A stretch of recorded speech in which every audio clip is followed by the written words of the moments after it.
Once the students are working with the Spanish only section, I would formally introduce the follow-up and extension materials. These are the extra things outside of the app that the students can use to practice the language and to extend it for those who are ready for more challenge.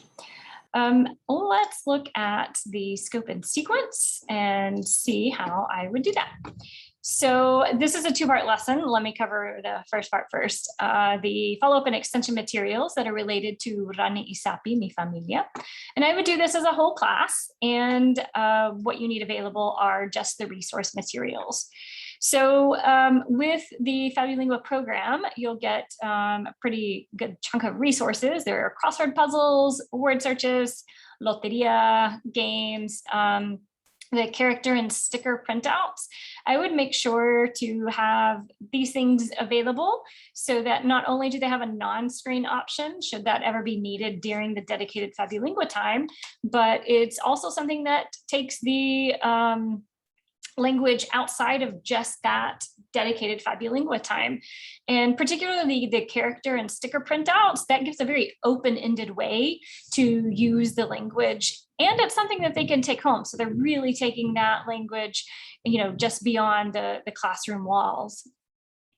So if children know how to do crossword puzzles and word search, they just need to be made available. But of course, if that's not something you've done in your classroom, you could walk through how to do that. In which case I would try to have one projected or on the, a large version on the whiteboard, whatever you use to present, to actually walk the kids through how that happens. And of course, to your own discretion, what's available for your age appropriate. If you have kindergartners, you may not start with the word searches or crossword puzzles. So at this point in the lesson, I would also go ahead and talk about the read by myself section. Here's the point that we would get across. I would try it, we decide if you feel ready. If not, and you want to try to make yourself ready for this, then you go back to magical translations or copycat or the games or, that same idea that we've been going over and see if you feel more confident.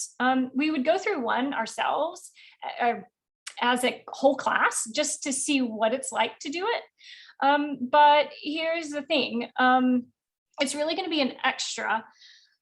It really depends on the age and the literacy skills of the group.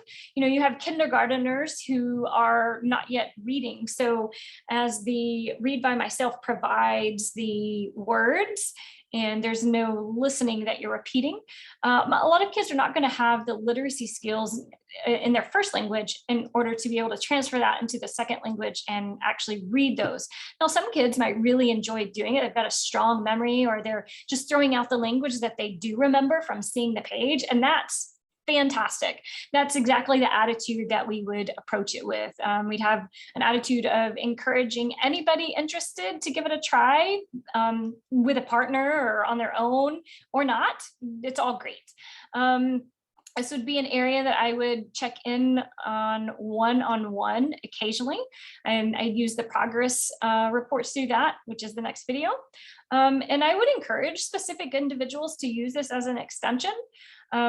But I would not skip this conversation, but I would, keep it very brief and a very positive attitude, focusing on the fact that the read by myself is optional.